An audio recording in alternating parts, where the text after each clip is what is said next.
Students তোমালোকে বিজ্ঞানৰ পৰীক্ষাত পাছ কৰিবলৈ হ'লে লগতে তোমালোকে কমন কুৱেশ্যনসমূহ পাবৰ বাবে এইসমূহ কুৱেশ্যন তোমালোকে পঢ়ি যাবই লাগিব। তো কি কুৱেশ্যন পঢ়ি গ'লে তোমালোকে পৰীক্ষাত ভালদৰে মাৰ্ক পাবা বা কমন পঢ়িবা কুৱেশ্যনসমূহ তো তোমালোকে চাই লোৱা।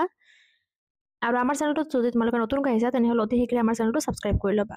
তো তোমাৰ প্ৰথমটো কুৱেশ্যন তোমালোকে পঢ়িবা বায়ুত মেগনেছিয়াম ফিটাডাল জ্বলালে উৎপন্ন হোৱা বগা পদাৰ্থবিধ কি বিক্ৰিয়াৰ সন্তুলিত সমীকৰণ লিখা। তো ইয়াতে এনচাৰ দিয়া আছে মেগনেছিয়াম অক্সাইড আৰু সমীকৰণটো দিয়া আছে তোমালোকে চাই ল'বা। নেক্সট তোমালোকে পঢ়িবা শ্বসনক এটা তাপবৰ্জি বিক্ৰিয়া বুলি কিয় বিবেচনা কৰা হৈছে। ইয়াৰ এনচাৰটো দিয়া আছে তোমালোকে চাই লোৱা। এইটো পঢ়িব লাগিব তোমালোকৰ। নেক্সট আছে লোৰ বস্তুত ৰঙৰ প্ৰলেপ দিওঁ কিয়। এই এনচাৰটোও তোমালোকৰ বাবে বহুত ইম্পৰ্টেণ্ট হয়, তো তোমালোকে এইটোও পঢ়ি যাবা পৰীক্ষাৰ বাবে। নেক্সট আছে খাৰ বা এলকালি কি। তো তোমালোকে এনেদৰে লিখিব লাগিব পানীত দ্ৰৱণীয় ক্ষাৰকবোৰক খাৰ বা এলকালি বোলে। তো তোমালোকে উদাহৰণৰ মুখস্থ কৰি ল'বা।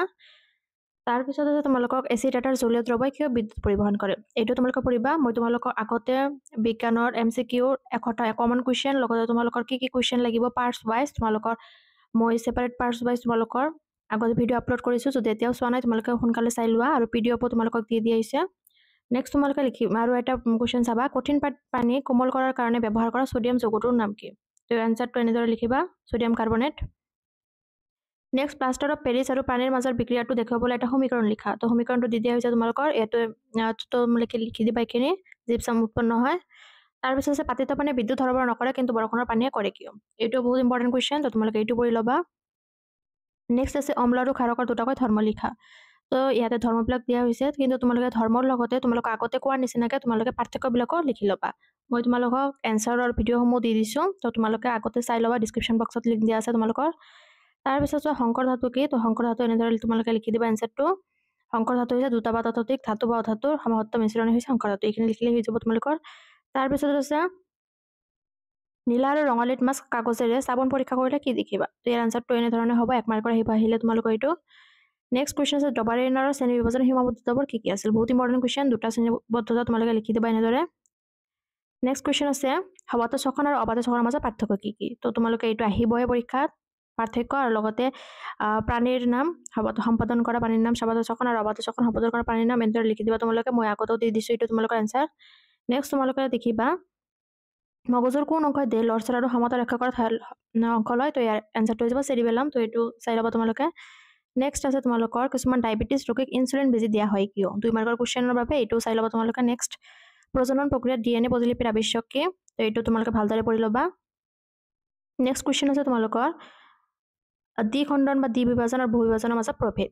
তো এইটো তোমালোকৰ মই এনচাৰত লিখি দিছোঁ মই নিজে, তো তোমালোকে ইয়াৰ পৰা চাই ল'বা। নেক্সট আছে তোমালোকৰ কৈশোৰ কালত ছোৱালীৰ দেহত কেনেধৰণৰ পৰিৱৰ্তন দেখা যায়। এইটোও চাই ল'বা তোমালোকে। নেক্সট দীৰ্ঘচ্ছেদত এপাহ ফুলৰ চিত্ৰ আঁকি বিভিন্ন অংশ চিনাক্ত কৰা। এইটো আহিবই পৰীক্ষাত, ভালদৰে চাই ল'বা তোমালোকে চিত্ৰটো। আৰু ইয়াৰ লগতে তোমালোকৰ ডায়েগ্ৰাম কি চাই যাব লাগিব কমন 6টা ডায়েগ্ৰাম তোমালোকৰ বাবে কমন দিয়া হৈছে ভিডিঅ', তোমালোকে চাই ল'বা। নেক্সট আছে তোমালোকৰ মানুহৰ সন্তানৰ লিংগ কেনেদৰে নিৰ্ধাৰণ কৰা হয়। 3 মাৰ্কৰ কুৱেশ্যন হয়, এইটো চাই ল'বা ভালদৰে। নেক্সট আছে জীৱৰ জীৱনকালত আৰ্জিত চৰিত্ৰবিলাক তাৰ সতি সন্ততি লৈ কিয় বংশানুক্ৰমিক প্ৰভাৱ নঘটে। এই কুৱেশ্যনটো ইম্পৰ্টেণ্ট হয়, তো 2 মাৰ্কৰ কুৱেশ্যন হিচাপে চাই ল'বা। নেক্সট আছে গোলাকাৰ দাপোন এখনৰ ভাঁজ ব্যাসাৰ্ধ 20 চেণ্টিমিটাৰ, ইয়াৰ ফকাছ দৈৰ্ঘ্য কিমান। তো তোমালোকে কিছুমানে কৈছিলা যে গণিত ইম্পৰ্টেণ্ট লাগে ফিজিক্সৰ পৰা, এইটো ইম্পৰ্টেণ্ট আছে তোমালোকে চাই ল'বা এইটো। নেক্সট আছে তোমালোকৰ 32 চেণ্টিমিটাৰ ভাঁজ ব্যাসাৰ্ধ উত্তল দাপোন এখনৰ ফকাছ দৈৰ্ঘ্য নিৰ্ণয় কৰা। তো এনেদৰে উত্তল দাপোনৰ ফকাছ দৈৰ্ঘ্য নিৰ্ণয় কৰা হৈছে, চাই লোৱা। তো তোমালোকে কুৱেশ্যনসমূহ পাৰিলে স্ক্ৰীনশ্বট মাৰি ল'বা। নেক্সট আছে চকুৰ উপযোজন ক্ষমতা কি। তো ইয়াৰ এনচাৰটো হৈ যাব চকুৰ ফকাছ দৈৰ্ঘ্য নিয়ন্ত্ৰণৰ বাবে চকুৰ ক্ষমতাক উপযোজন ক্ষমতা বোলে। তাৰপিছত কুৱেশ্যন আছে তোমালোকৰ 9600 কুলম্ব আধান 1 ঘণ্টাত 50 ভল্ট বিভৱভেদৰ মাজেৰে সঞ্চালিত হ'লে উৎপাদিত তাপৰ পৰিমাণ ওলোৱা। তো তোমালোকে অংকটো কৰি দিয়া আছে, তোমালোকে চাই লোৱা। এইদৰে কৰিবা তোমালোকে পৰীক্ষা আহিলে। নেক্সট আছে দুডাল চুম্বক বলৰ ৰেখাই কিয় পৰস্পৰ কটাকটি কৰিব নোৱাৰে। 2 মাৰ্কৰ কুৱেশ্যন হয়, বহুত ইম্পৰ্টেণ্ট, তো তোমালোকে এইটো পঢ়ি যাবা। তাৰপিছত ফ্লেমিঙৰ বাঁহতীয়া নিয়মটো লিখা। তো তোমালোকে বাঁহতীয়া নিয়মটো এনেদৰে লিখিব লাগিব। তোমালোকে পাৰিলে ডায়েগ্ৰামটো আঁকি দিব পাৰা, নাকিলেও একো নহয়। নেক্সট আছে এটা বৈদ্যুতিক জেনেৰেটৰৰ মূল নীতিটো লিখা। তো 1 মাৰ্কৰ কুৱেশ্যন এইটো আহিব পাৰে পৰীক্ষাত, চাই ল'বা ভালদৰে। তাৰপিছত আছে ভাল ইন্ধন কি। ভাল ইন্ধনৰ চৰ্তসমূহ হ'ল এনেদৰে তোমালোকে লিখি দিবা, বা ভাল ইন্ধনৰ বৈশিষ্ট্যসমূহ কি এনেদৰে আহিব পাৰে, তো তোমালোকে চাই ল'বা। নেক্সট আছে নিউক্লিয় শক্তিৰ সুবিধাসমূহ কি। এইটো আহিবই পৰীক্ষাত 2 মাৰ্কৰ কুৱেশ্যন, তো চাই লোৱা। তো ইয়াৰ তোমালোকে 2 নম্বৰৰ যিটো আছে ইমান ডাঙৰকৈ লিখিব নালাগে। তোমালোকে ইউৰেনিয়ামৰ এটা নিউক্লিয়াছৰ নিউক্লিয় বিযোজনত কয়লাৰ পৰা পোৱা কাৰ্বন নিউক্লিয়াছ এটা দহনৰ তুলনাত 10 নিযুত গুণ শক্তি উৎপন্ন হয়, সেইখিনি লিখিলেও হ'ব।